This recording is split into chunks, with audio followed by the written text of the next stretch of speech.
But it's a great way for Team UAE to keep these super talented riders, because let's face it, João Almeida could be the number one leader in any team except UAE.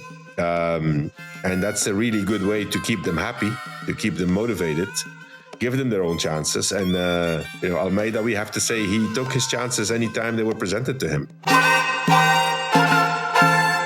Everybody, welcome back to The Move. I'm Spencer Martin. I'm here with Johan Bruyneel, and we are breaking down the Tour of Romandie, the six-stage race in Switzerland, in the French-speaking part of Switzerland, won by João Almeida, with Remco Evenepoel taking the final stage, the time trial in Geneva. But first, before we get into that, let's hear from our show partners, and we'll get Johan's take on how this race played out. Hey everybody, this episode is brought to you by Tushy. What if I told you the most luxurious seat in your house might actually be your toilet? Well, I've been using Tushy Clouds Plus Bidet, and it's completely changed the game. Installation took me less than 10 minutes, no plumber, no drama, and it instantly upgraded the entire vibe of my bathroom. I'm terrible at do-it-yourself projects, and even I could get this thing mounted onto my toilet. The design is sleek, the seat is heated, and the warm water spray way more effective and way more comfortable than toilet paper. Honestly, it feels cleaner, faster, and better for my skin. The Cloud Plus even deodorizes the air the moment you sit down, which is a level of luxury I didn't know I needed. Tushy's lineup includes options for everyone, like the Aura, which opens the seat for you automatically when you walk into the bathroom. And every model uses fresh water, not harsh chemicals, to clean you more thoroughly than toilet paper, while cutting down on your usage of up to 80%. That's a lot. It's hand-free, hygienic, and yes, kind of fun. So reclaim your comfort zone in the bathroom. For a limited time, our listeners get 10% off their first bidet order when you use code THEMOVE10 at checkout. That's 10% off your first bidet order at hellotushy.com with promo code THEMOVE10. Again, hellotushy, TUSHY.com. Select what you want, put it in the cart, then the Move 10 promo code at checkout. All right, check it out right now. This episode is brought to you by Maui Nui, whose line of wild harvested venison products, in particular their peppered sticks, have been a total game changer for me, especially on long travel days or when I need something between meals. They taste great. They're loaded with clean protein, loads of it, by the way, and they don't leave you with a heavy, sluggish feeling that a full meal might. Just clean energy from a truly sustainable source.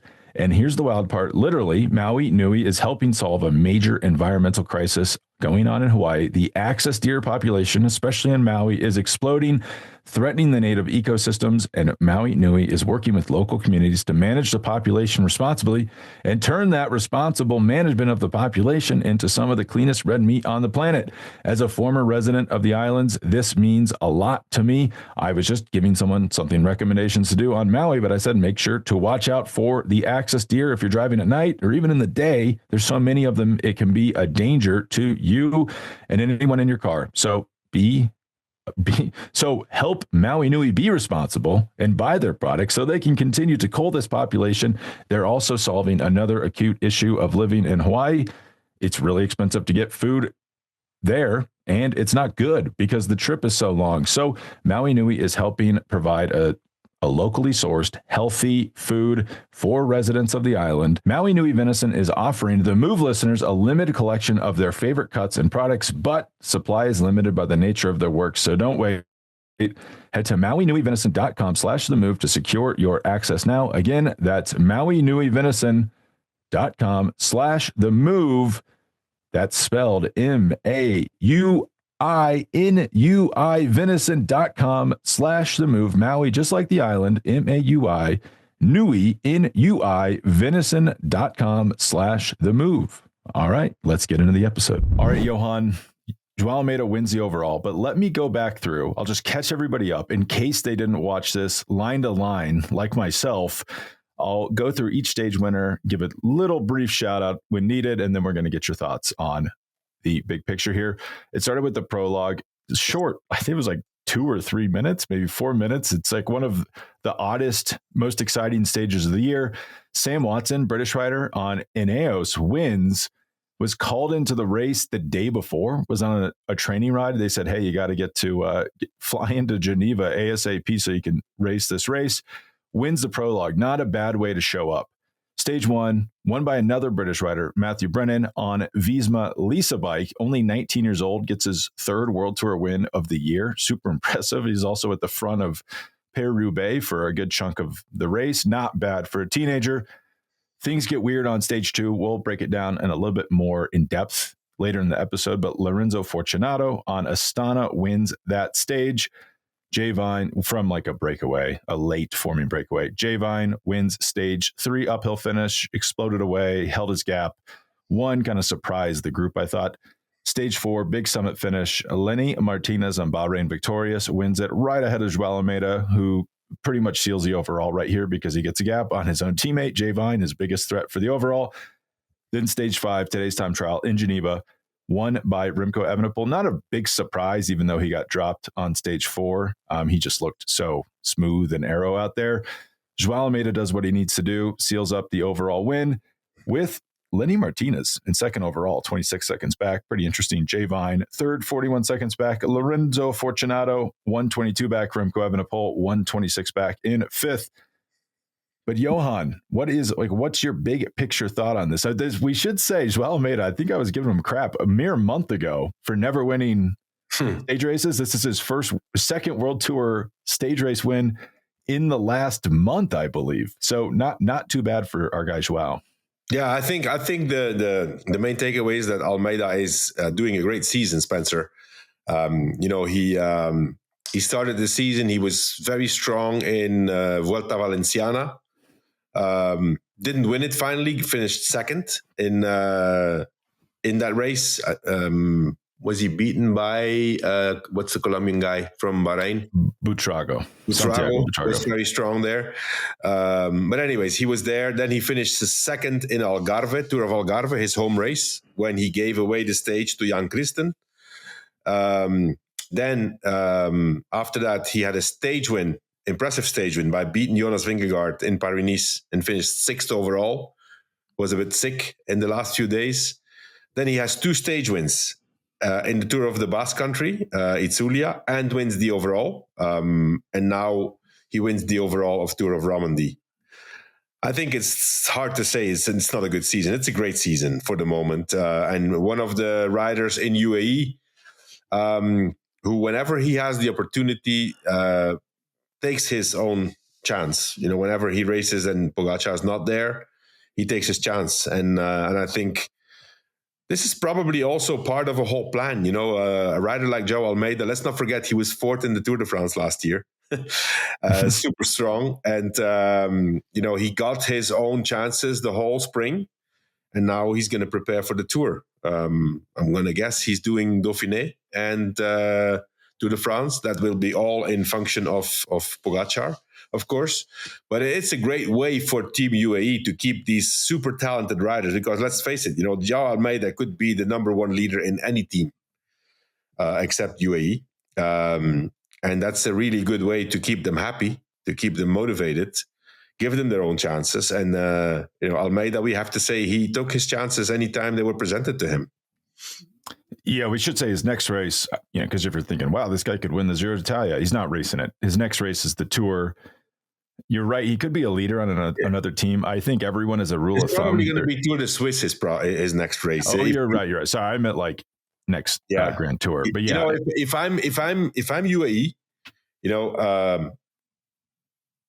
didn't he win Tour of Switzerland last year, or was it Adam Yates who won it? I don't remember. No, that was Adam Yates over João Almeida. Yeah, okay. Yeah. So if UAE, if they're smart, and they are, they're going to put João Almeida as the leader in Tour of Switzerland. He's going to go for it again, has his chance, and then he will be, full service for Tadej Pogacar. And he is a great teammate. He is, whenever he's needed, he's there. So, I think this is definitely his best spring so far of his whole career. I mean, you say full service. I don't disagree, but he got 4th last year. Maybe I'm too excited after this win. I don't think it's out of the question for him to be on the podium, especially we don't know how Jonas Vingegaard is going to be. Yeah, So I mean, he's up there. He's up there. He was, he was there for Pogacar whenever he needed to be there. Not that Pogacar needed a lot of support, but it's always good to have a rider like Almeida.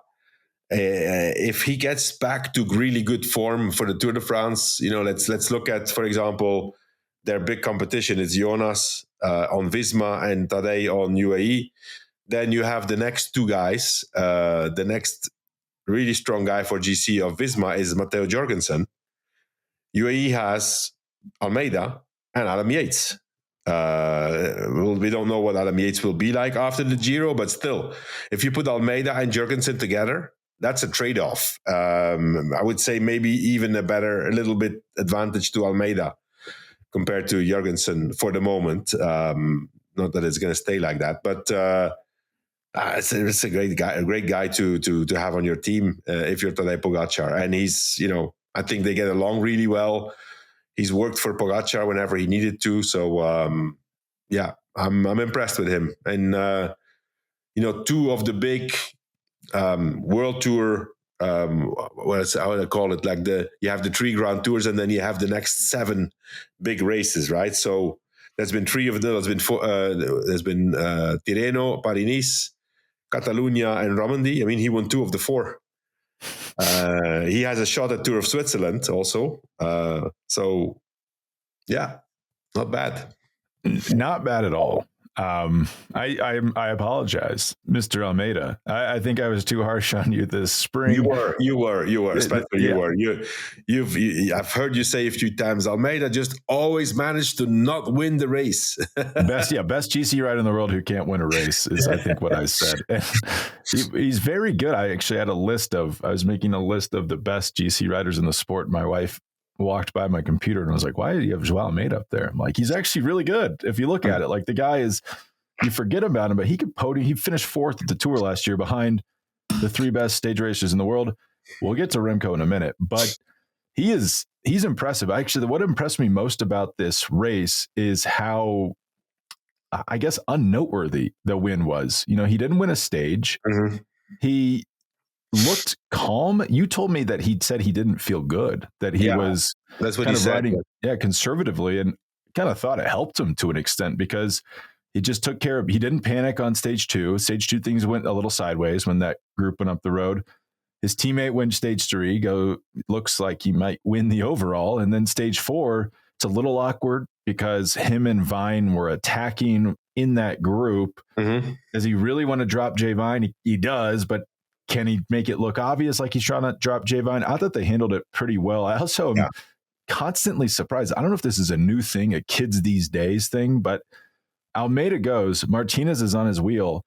Vine is behind him. Of course he's not going to pull. And then Fortunato is looking at him like, hey man, you going to pull me up there? It's like, no, he's not going to. Like, why would you waste those precious seconds wondering if that's going to happen? Yeah. I mean, maybe teamwork has gotten so bad that people can count on that, but I thought he just was really impressive on the, it's like Tyon 2000 up to the ski resort on stage 4. Didn't win the stage, but didn't matter. Just took care of business and then was solid in the time trial today. Didn't beat Remco Evenepoel, but he didn't need to. He just finished, 12 seconds back. Yeah, no, he did an impressive time trial also today. It's the key. It's the key to winning a stage race. You don't need to win a stage. You just need to be always there. He was always there. It's true. He did say that he did say before yesterday's stage that he didn't feel great and that he hoped he was going to feel okay during the stage. I don't know that was tactical or not. I thought you looked pretty good, man, for somebody who doesn't feel good. I agree. Yeah, I hope I look like that when I don't feel good. Also, Spencer, so you already mentioned the prologue rider. What's his name again? I forget. I keep forgetting his name. Samuel Watson. Sam Watson. Yeah. What a way to show up and being called on a training ride. He seems to live in Andorra. He got called because I guess somebody got sick. It does happen. It does happen in teams. That somebody all of a sudden is not feeling well, and it was basically a call up. Say, okay, we need you. Just come over. we have to have, it's an obligation. We have to have 7 riders at the start. So otherwise we get a fine. So fly over and the guy wins the prologue, no pressure. The second stage though, man, Matthew Brennan, or the first stage, if you count the prologue as a prologue, that kid is the real deal. He's 19 years old. It's his 3rd win in a World Tour race. No complexes. He just is there fighting it out. We saw him in very, very good position for a very long time in Paris-Roubaix also. We need to remember that name. I think we did mention him. I think we did mention him in our up-and-comer show, right? But yeah, that guy's the real deal. I think he can. He's like a type Sean Kelly type of rider. He is. Yeah. Still need. Okay, we'll see in stage races, but in GCs. But he's up there in the classics. He can win sprints.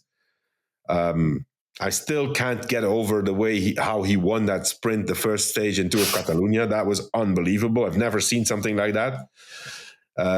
Did a lead out of, I would say, close to a kilometer, like a lead out to Caden Groves, and he beat Caden Groves. And Caden Groves is one of the best sprinters in the world, because he had to bridge up to Tibor Del Grosso, who was escaped. Anyway, we're getting off track. And not even like a top sprinter, like a top difficult finish sprinter too. Yeah. It was like perfect finish for Caden Groves. Yeah, he must have been cooked though.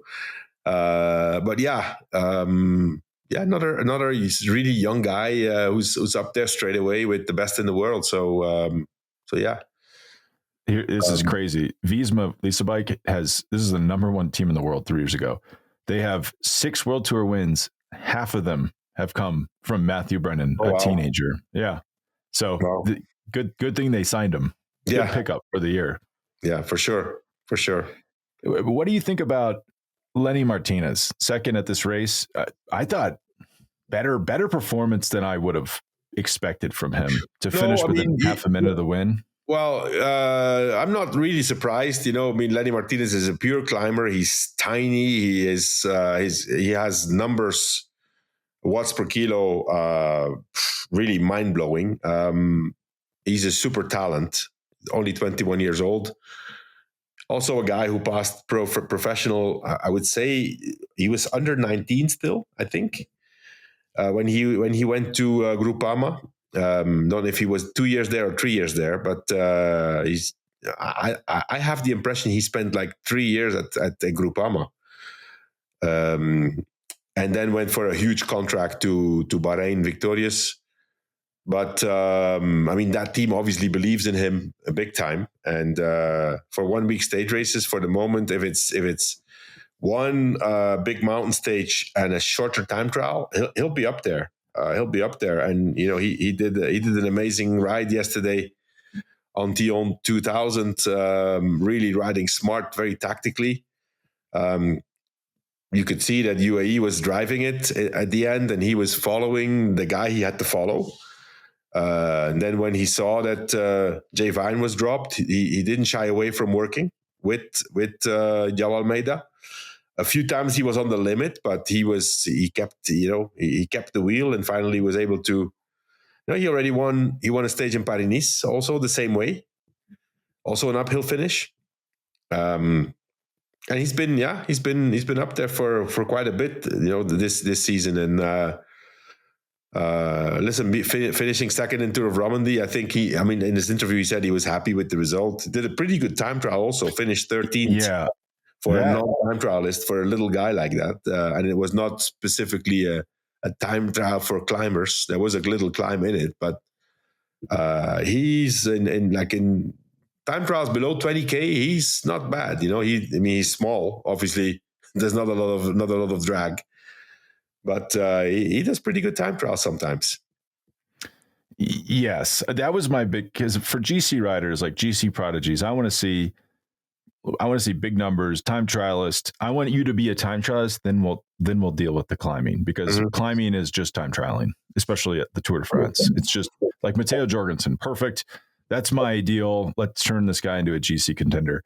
I don't love the Lenny Martinez I don't know, Spencer, model. if a lot of people are going to, if you say climbing is just time trialing. But is it not just putting out lots of power for a long there's time? some guys who are going to disagree with you, let me tell you. Well, so how do you go up? How do you go up a mountain fast? You just put out power, right? For like 50 minutes. Yeah. Okay. Yeah. And then that's how you do well in a time trial. If you look at Pipo Ghana, he's a great time trialist and he goes pretty well up mountains. Remco Evenepoel, pretty good climber. Yeah. Tadej Pogacar, not bad at climbing. Yeah, these top talents. I mean, listen, if you look at, for example, the top 3 of the Tour de France last year, Pogacar, Jonas, and Remco, they're the best climbers, and they're also the 3 best time trialists of the race. So, it's they are that talented, But if you look at, for example, a guy like Stefan Kung, he's not a great climber. Back in the days, you had Fabian Cancellara was the best time trial in the world. Well, he was not a good climber. Yeah, those guys. I don't. Yeah, I mean, but I see your point. Those are big guys. Yeah, maybe they've gone over the. I also think like surge climbing is done. Like even like peak Nairo Quintana, you put him in a modern tour peloton, the pace is so consistently hard. Those guys would just get ridden off the wheel. Yeah, so I agree. Yeah, the power demands have increased. Like Geraint Thomas, that 2018 Tour win, to me, that's like beginning to the end. I mean, it's even like our colleague Bradley Wiggins. Like he was just climbing by putting on a ton of power for a long time. And then Geraint Thomas, like in 2018, you remember he won 2 back-to-back mountain stages, wasn't even considered a climber at the time, but it's just because of the power, his average power was so high for those climbs. But to take it back to Lenny Martinez, this is a really, really encouraging sign. To time trial that well. Yeah. And I don't want to be anti-Frenchist, but they definitely have, I would not say if you like think of who are the best time trialist GC contenders, you would not say like modern French riders, but now like Kevin Vauquelin and Lenny Martinez, like that could be changing. These guys are they have a great 18-year-old talent, Paul Seichas, who is a great climber and a great time trialist. He won a stage in Tour of the Alps at 18 years old. So we need to keep that guy on our list. We had him on the up and comers, but that's, in my opinion, that's the guy right now who's the big hope for the French for the future.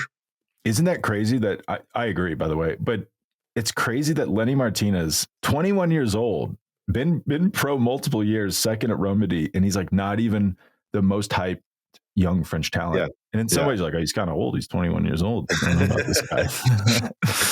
But we'll talk about Fortunato gets fourth with Astana.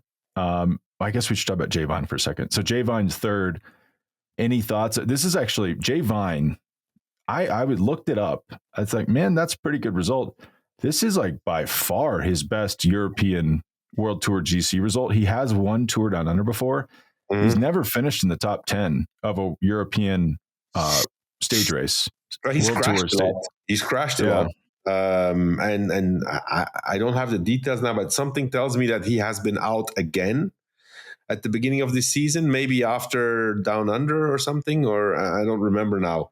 But anyways, he's on great form now. I've seen that he goes to the Giro also, so he's going to have his chances there. He's in good shape. He's a good time trialist also. Let's not forget also, the guy had a bunch of really bad crashes, was very, very hurt in that crash in the Tour of the Basque Country last year. I think he broke several vertebrae. Yeah. My God, was that just last year? Yeah, that does feel like a month. Yeah. Yeah, right. and I think he had something else in between. He came back from that crash and very late in the season because he was really, really bad. He was one of the worst. Him and Stef Kras were. Everybody talked about Jonas, but Jay Vine and Stef Kras were the 2 biggest victims physically of that crash. And I don't have the, it doesn't come up in my mind, but I think something else has happened in between to Jay Vine after his comeback from the crash in the Basque Country. So, listen, he finished his third, had a solid ride, great stage win. Also did a good time trial today. Was he third or fourth in the time trial? Fourth. He was fourth in the time trial, which is pretty good. Yeah. So yeah, I mean, I think it's strange to see, because it looked to me yesterday, right, on the climb to Tion 2000, that at some point it was actually Almeida who started to pace for Jay Vine. Yeah, that's what I thought was happening. And then for some reason, I mean, as soon as they found out that the leader, another French rider, young rider, what's his name, Alex Baudin? Yes, he was in the lead on EF. Yeah.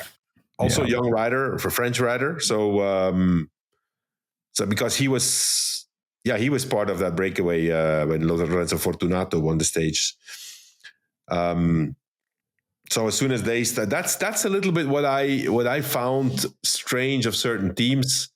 Not so much of UAE, but listen, it's a 20-kilometer climb. It was 20 kilometers uphill, and you go over 2,000 meters. I think they went to 2,100 meters or something. Yeah.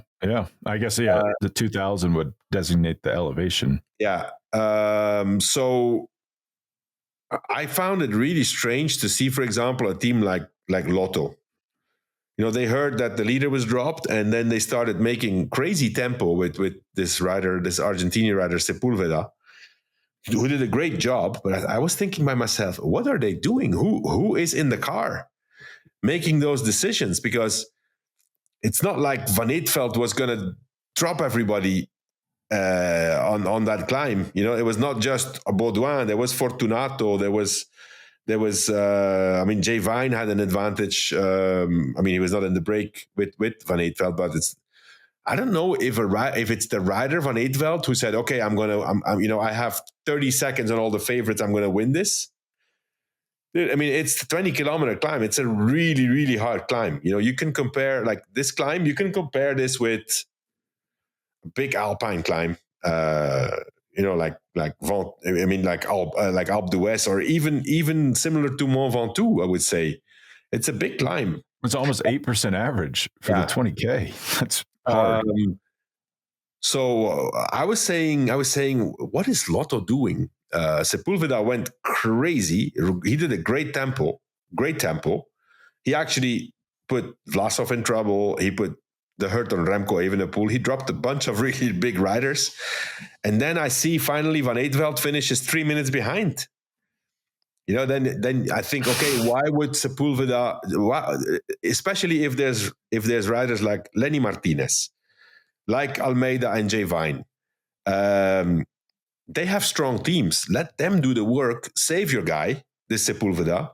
And if Van Eetveld is in trouble, you at least have him to pace Van Eetveld up the climb.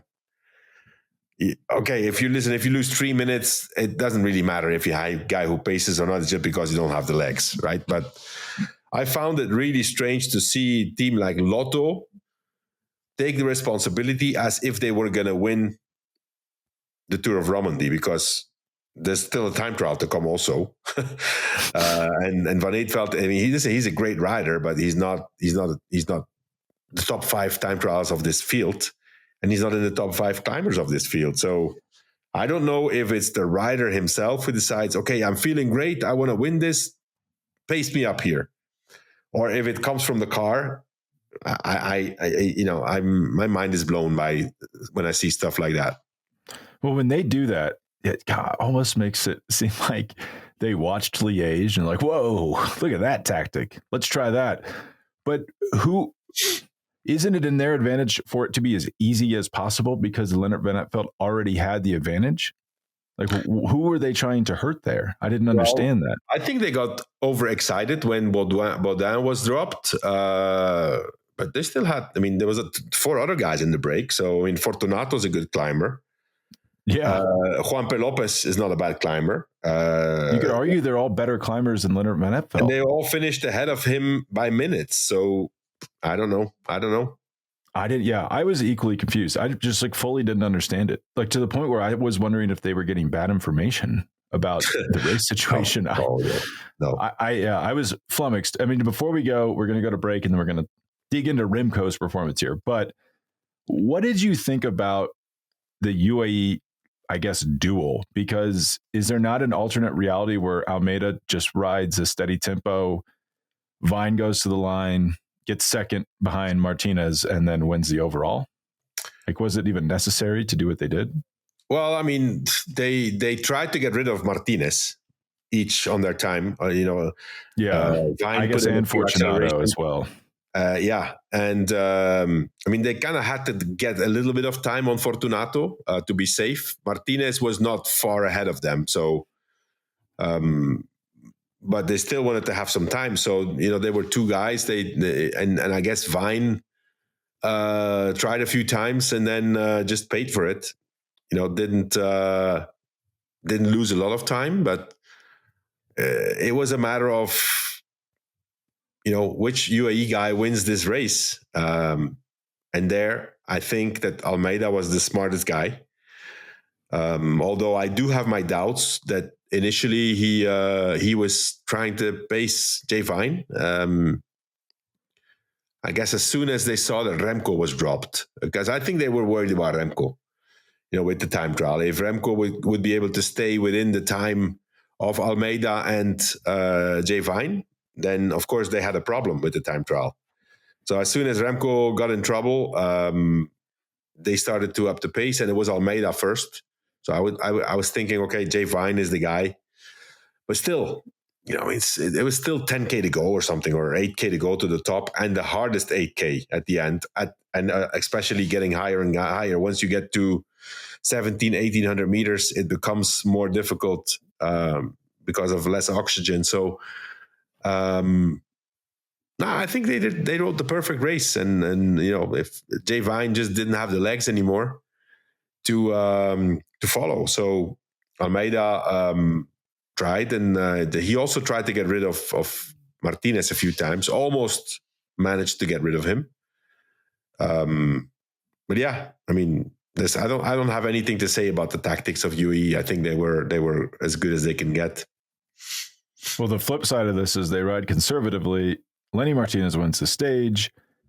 They go into the time trial. Lenny Martinez wins the overall because he has a really good time trial. Like, that would be silly. So, no, but he wouldn't have won the overall because. Well, let's imagine he had a better time trial and they didn't attack him on stage 4. They look pretty silly for just taking him into the final, letting him lead into the final day. Yeah, but he was never going to beat João Almeida in the time trial. And wouldn't we have said, no way Mateusz Skelmoza wins Amstel Gold? That's true. But that's weird different. Stuff happening lately. No, that's different. That's tactics. That's different. Time trial is the race of truth. Well, also, what if Almeida flats in that time trial too? Okay. Yeah, but you would still have Jay Vine then, because if Jay Vine stays with Lenny, and he would have won. He would have won. Because Jay Vine lost. He lost time to 30 seconds or something, or 35 seconds on stage 4. Plus the I guess even more than that. He lost 31 plus 10 seconds time bonus, so 41 seconds. So if they don't drop, if they both stay with Lenny Martinez, it's for sure one of the two UAE guys who wins the overall. It also shows the weird situation UAE is in, because as you're saying at the beginning of the show, they're doing this, like, this keeps João Almeida happy. This is important. But if you keep getting into these situations where they have such deep teams and you say, sorry, guys, someone got the jersey before you did, then it's like João Almeida's thinking, well, when am I ever going to get my turn? Like, why am I even on this team? But you got to keep him happy for the tour because he's so valuable during the tour. And if he gets to lead these races, it's like, well, I'm not going to beat Pogacar anyway. Yeah. So if I'm leading at the non-tour races, that's just as good as being a team leader elsewhere. Yeah, you can clearly see Spencer also, like yesterday, Jay Vine played the team perfectly because, once he was dropped, he didn't help. I mean, it's not that it really matters because it's steep and uphill, but he didn't relay Fortunato at all. Yeah, I mean, realistically, too, Lenny Martinez probably drops Jay Vine yesterday, don't you think? Knowing what we know. Well, yeah, but then he would have had to attack. Now it was Almeida who accelerated and tried to drop Martinez, and by consequence, he also dropped his own teammate. Would you, if you were the director of UAE, would you have made Martinez attack? Or would you have gone out aggressively? Like, would you have just sat in and said, like, hey, are you going to attack us? We got two guys here. Listen, it worked out fine. There's nothing to say about their tactics from yesterday. Of course, you never know how the legs of your guys are going to respond. Probably their plan was that the three of them would come together with Almeida and Jay Vine together with Lenny Martinez, and then whoever had the strongest time trial would have won. But it didn't work out that way. So, well, let's take a quick break for our partners, and then I'm going to ask you about Remco Evenepoel. This episode is brought to you by NordVPN. No doubt you've heard of VPNs, but here's why I use one. NordVPN keeps my data safe, especially when I'm traveling or hopping between coffee shop, Wi-Fi, and airport lounges. Talk about dodgy Wi-Fi. It's like having a secure tunnel for everything I do online, emails, banking, and even just checking those race results obsessively. Because if I'm signing into Pro Cycling Stats, I don't want that password to be shared amongst the network. And if you're a cycling fan, you probably are if you're listening to this episode, this is why NordVPN is going to change your life. NordVPN lets you change your virtual location with a single click. That means the implications of this are that you can stream your favorite broadcast and race coverage from whatever country you want to whatever country you're in. It saved me more times than I can count when I'm on the road. When I'm in France, I can easily just click over to Flow Bikes, and I have a very reliable English language broadcast of the tour, no matter where I am. And it's fast. It's one of the fastest VPNs out there, and it's simple to use. It's seriously very simple. Don't be intimidated by the word VPN. You're like, oh, what's this person talking about? They're trying to confuse me. No, it's one tap and you're protected.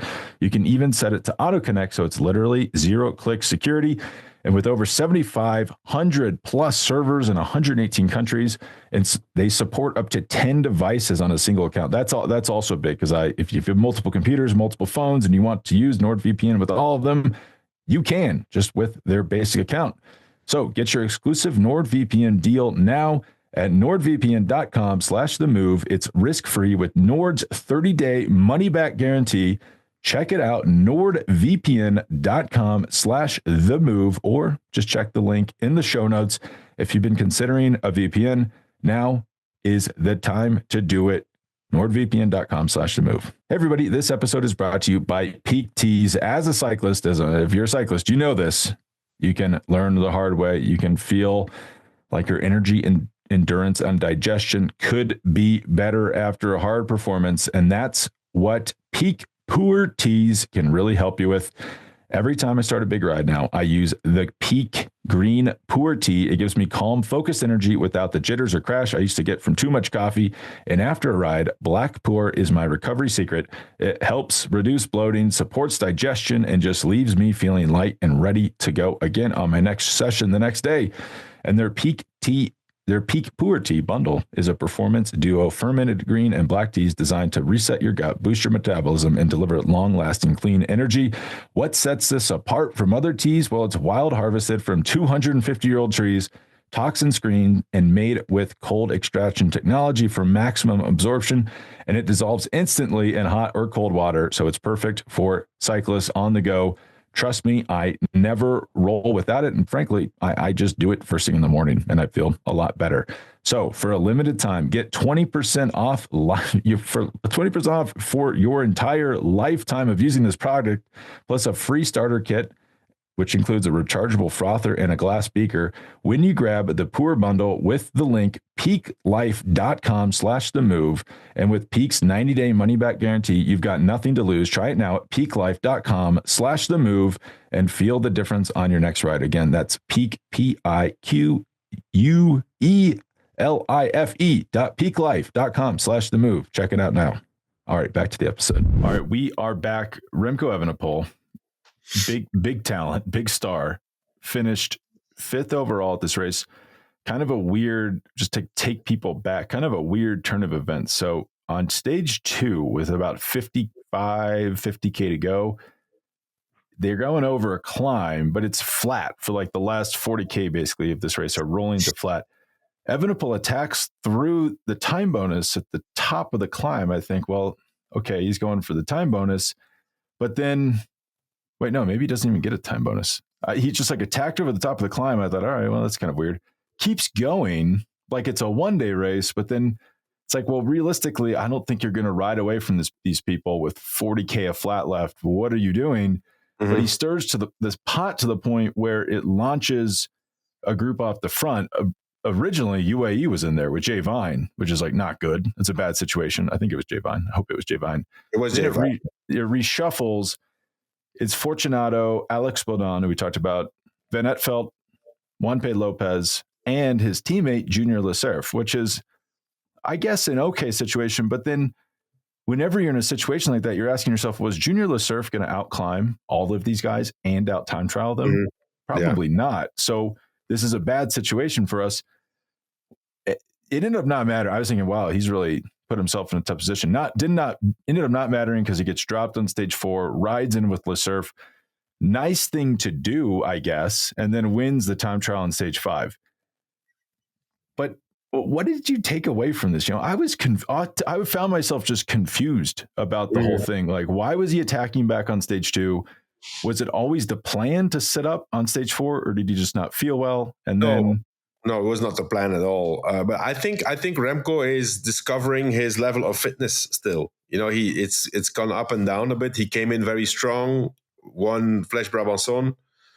Was third in Amstel, did a strong race. Then, Flèche Wallonne and Liège were a bit of a disappointment. Initially, the Tour of Romandie was not on his calendar. He added it at the last moment. So I think a guy like Remco always has high ambitions, right? So whenever he comes into a race, he's gonna give it his all. I think that attack on stage 2 was I expected it to be earlier.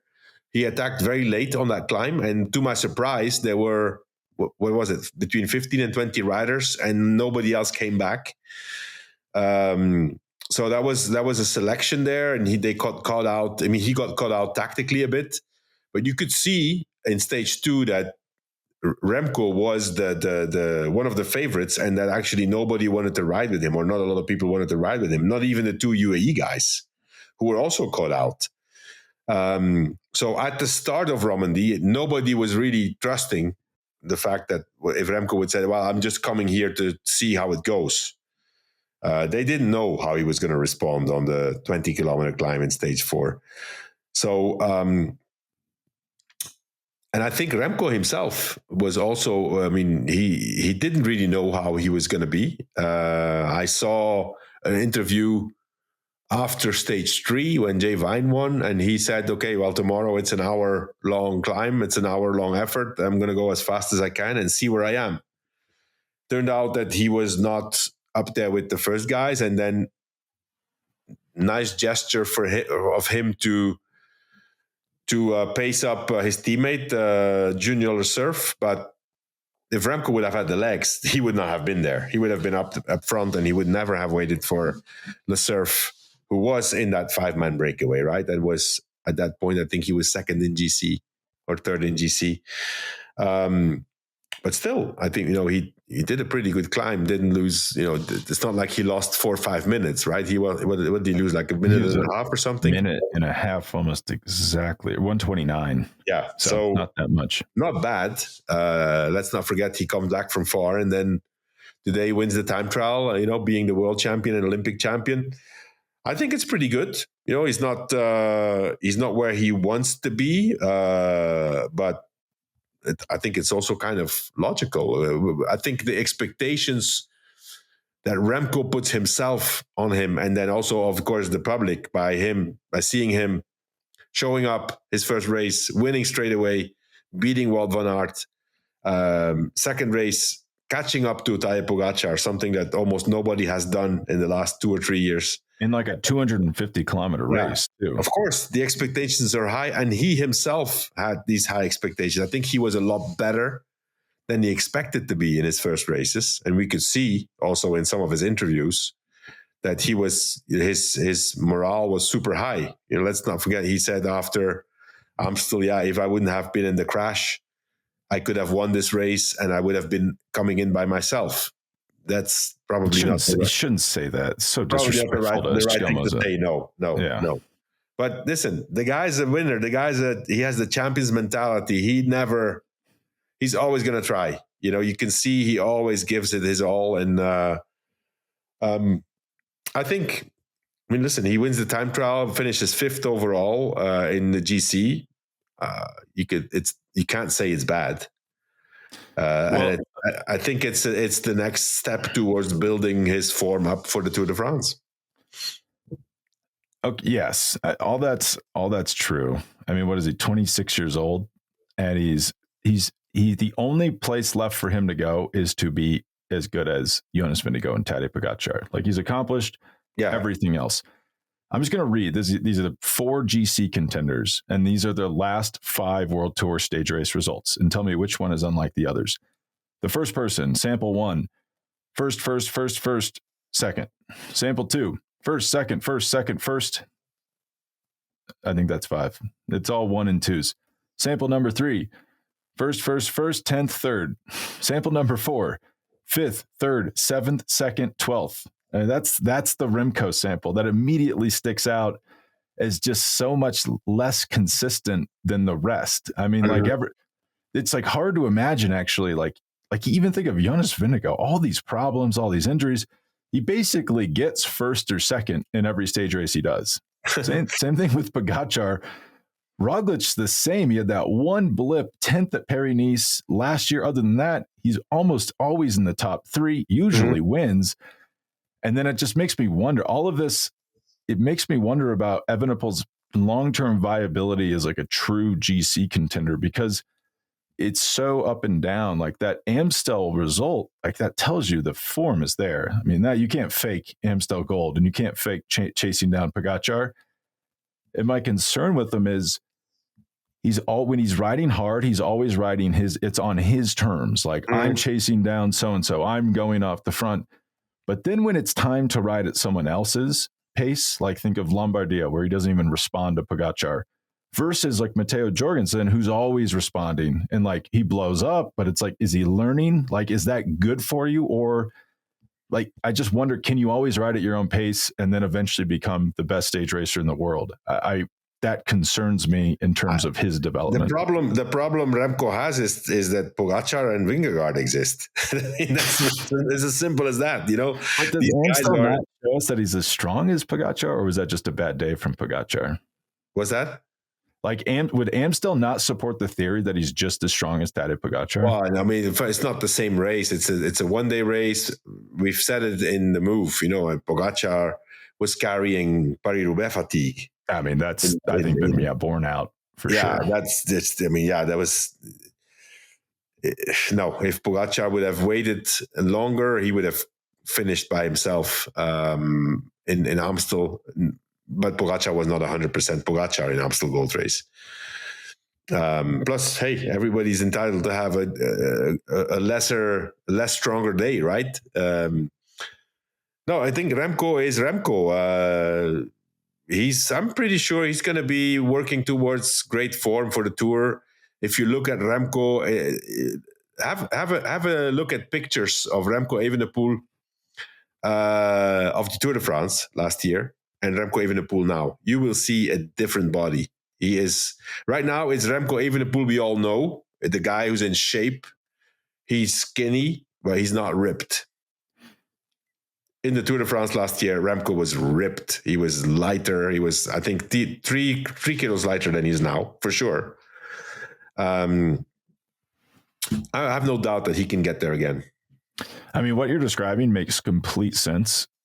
Is it a huge disadvantage that same logic does not seem to ever apply to Pogačar or Primoz? They kind of always look the same.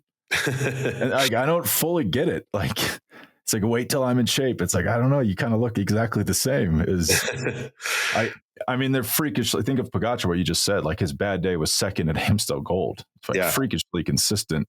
Yeah. Versus Remco, it's more almost relatable. It's like, well, yeah, you have good days and you have bad days, but these top guys just don't seem to have that. They don't really understand it.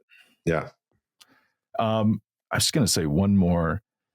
I mean, yeah. Now that you have me thinking a lot of thoughts. But like Mathieu van der Poel, he might have bad days, but he's so selective with his targets, we don't even see him. That he's like in the lab, and then it's like, I'm ready to race, and he goes in a race, and you only see him at his best. Versus Remco's more exposed because he's a stage racer. But before we go, Johan, we got to talk about Astana, XDS-Astana. They get 4th overall at Romandie, but while Romandie's going on, the Tour of Turkey's going on. I don't expect people to have been glued to the TV watching the Tour of Turkey. Off the top of my head, I forgot to pull this up. Off the top of my head, I'm going to say that what did they win? 4 stages in the overall and 2nd in the overall? 4 stages, 1st and 2nd in the overall. Okay, it's the Tour of Turkey, right? So the competition was not super strong. They had Wout Poels, and then this other guy. What's the other guy's name? Harold Martin Lopez. Yeah. So he won a stage in 2nd. I mean, this is their strategy for the whole season already. The points, let's not forget today. Today they got also 3rd in the time trial in Romandie.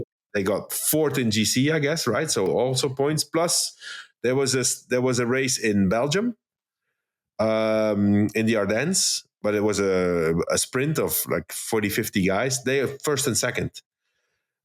Today, they gained close to 1,000 points. It's insane. It's clear that they are on a path towards fighting to preserve their World Tour status, and they're doing quite well. Initially, at the beginning of the season, I would have said, okay, there's no way. They had a 5,000 points deficit. Right now, they are up to they've come close to Picnic. What was it? Picnic Post NL, right? Yeah, that says it all. You don't even know the name of the team, right? Yeah.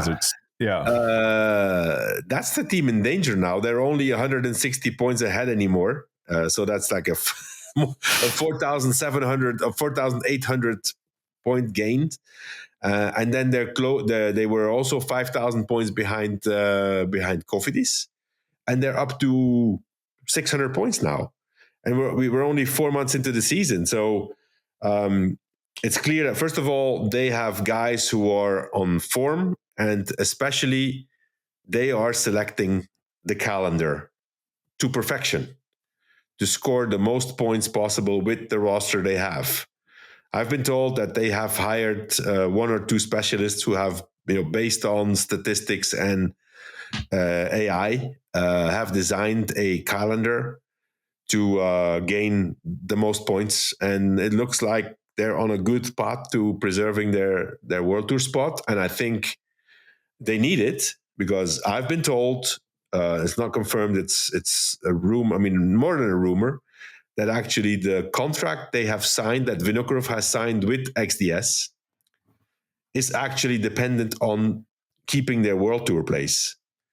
So I think it's a multi-year deal, but there is a clause in there that XDS would have the possibility to terminate the contract if they don't remain in the World Tour. And that's why I know that certain people in the team have been promised multi-year deals, and finally they only got a 1-year deal, because there's that threat that XDS could probably potentially withdraw their support. I don't know if they would do it or not, but that's a possibility. So they're doing a good job, man. They woke up very late, but they're wide awake, and they keep being awake, and they keep gaining points. Today was amazing. Unbelievable. Almost 1,000 points in a day. To put that into context, like EF Education or EF Easy Post has like 3,700 points on the season, and that they're not doing poorly. Like, they're a mid-table World Tour team, and XDS-Astana got almost 1/3 of that point total in a single day. Yeah. Unbelievable. I thought it was impossible. I thought no way can they retain this spot, because you say they were 5,000 points behind Cofidis. They scored about 5,000 points last year. So their gulf to the safe place was what they scored last year. They're going to have to at least double what they scored last year. They're on pace to do more than that. And maybe these 1-year contracts, like that could light a fire under your you're behind. If it's like, well, I wanted a multi-year deal, we have to finish in the World Tour to do so. Clearly the vibes are good. Things are clicking.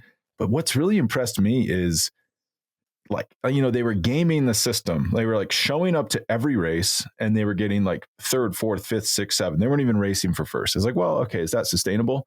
In the past like week and a half, it's like they're no longer gaming the system. They're just winning. It's like, let's just go to these races and win. Like, they get for first and second at Tour of Turkey, they get like 350 UCI points.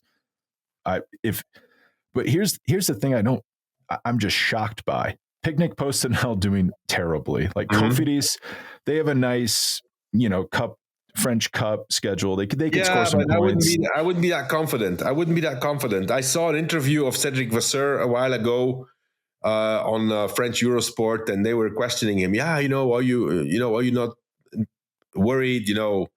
Astana's coming, or XDS-Astana coming. They're the 2,000 points. And Vasseur said, 2,000 points is plenty. I wonder if he thinks the same after today. Yeah, by the time he finished that sentence, I would have agreed with him, by the way. Yeah. By the time he finished that sentence, it's cut down by 1,000. I mean, that is freaky stuff. If you're, and we have to give it to Vinokurov. No, I think in one of like last year or a few years ago, I don't know if it's in a podcast or an interview. I said, Vinokurov is the survivor, the ultimate survivor. He has more lives than a cat. A cat has 9 lives, or at least that's what we say in Europe. Vinokurov has 10 or 11. He has more lives than a cat. It's unbelievable, this guy. He just keeps coming back. And great job. Great job to they're not there yet, but it looks like they're going to get there. Plus also, Spencer, with the season they are doing, they don't really have to worry for next year, because if they don't get the World Tour spot, they're going to be for sure first in the pro team ranking, and they get automatic invites to all the World Tour races anyway. So they're kind of doing okay. Yes. A couple thoughts on that. So the first one is you mentioned this AI system they have to gain points. This is the thing that confuses me the most, because Picnic Post-Anel is in dire straits because they're doing so poorly. They will not even, there's talk of, it was the first 2 pro teams from the year prior would be auto invited every Grand Tour. There's talk of that being expanded to 3. Let's say that happens. They're going to be like 5th. So they won't get an auto invite. They probably won't get wildcard invites because they're not based in a country with a Grand Tour.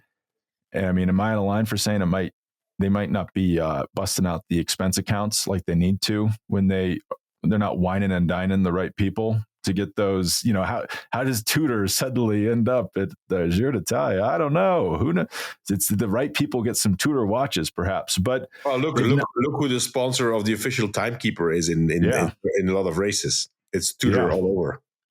Right, write nice big checks to be that timekeeper, and I'm sure the selection committee for the race takes that into account. But so they're not going to get invited to many races. It's bad if they get relegated. But you look at their schedule; it's almost all World Tour races. So they've not gone out of their way to score more points. Yeah. You go look at Astana's remaining schedule. I had to scroll for a minute to get to the bottom of the schedule because they're doing seemingly every race that has World Tour points on offer. Pretty smart, but ultimately simple strategy. I mean, it's hard. It takes a lot of planning though, right? Logistics planning.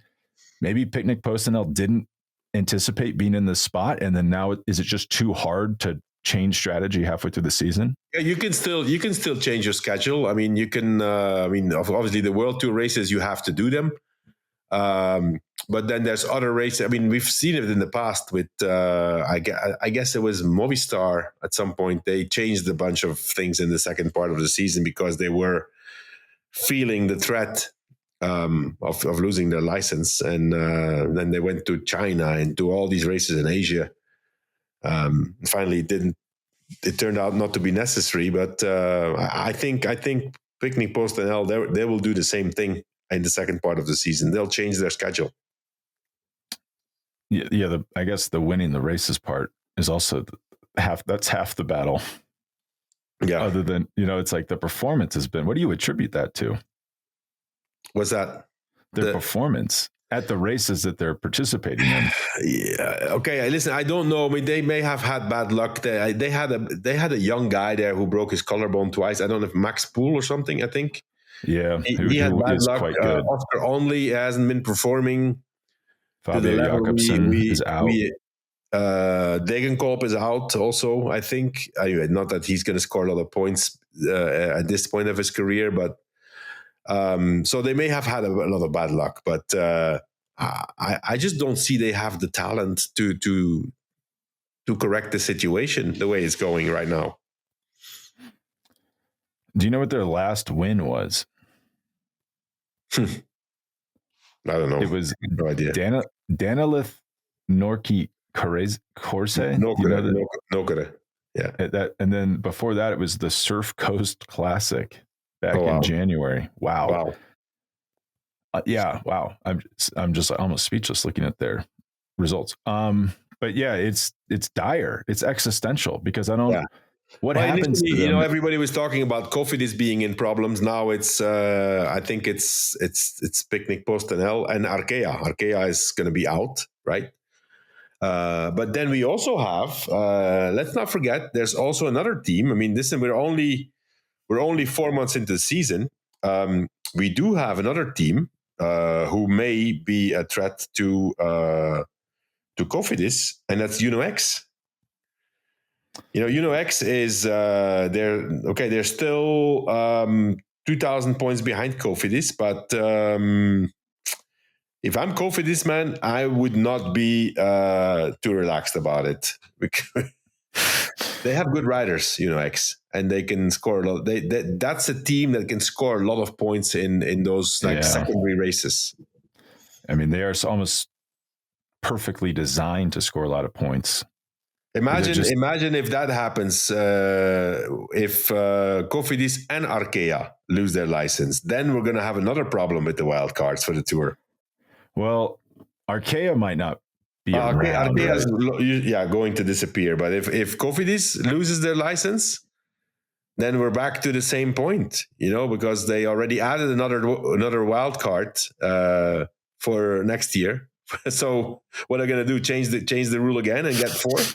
Well, as I understood it, that wild card is getting taken away because it's 3 wild cards this year. I think next year the plan, as I understood it, was to have the same number of teams, but one of those wild cards becomes an auto selection.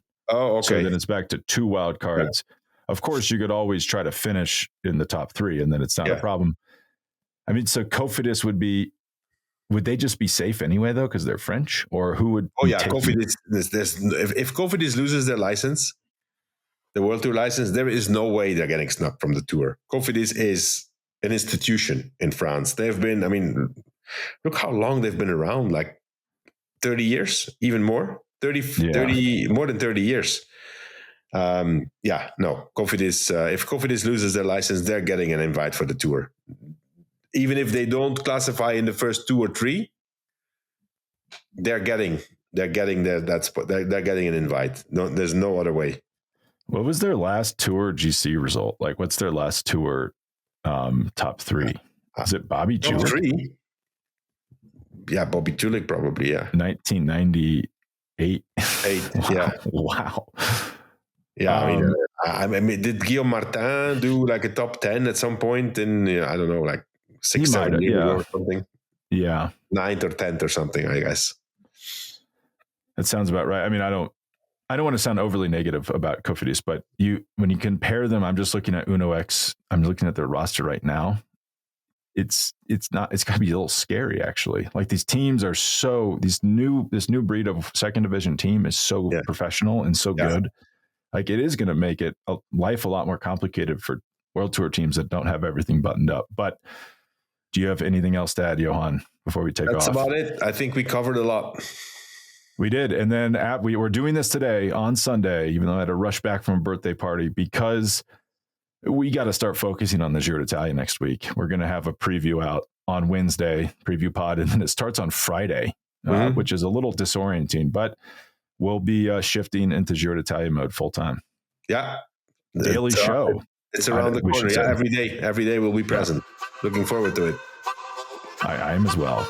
But thank you for joining us, and we will talk on Wednesday.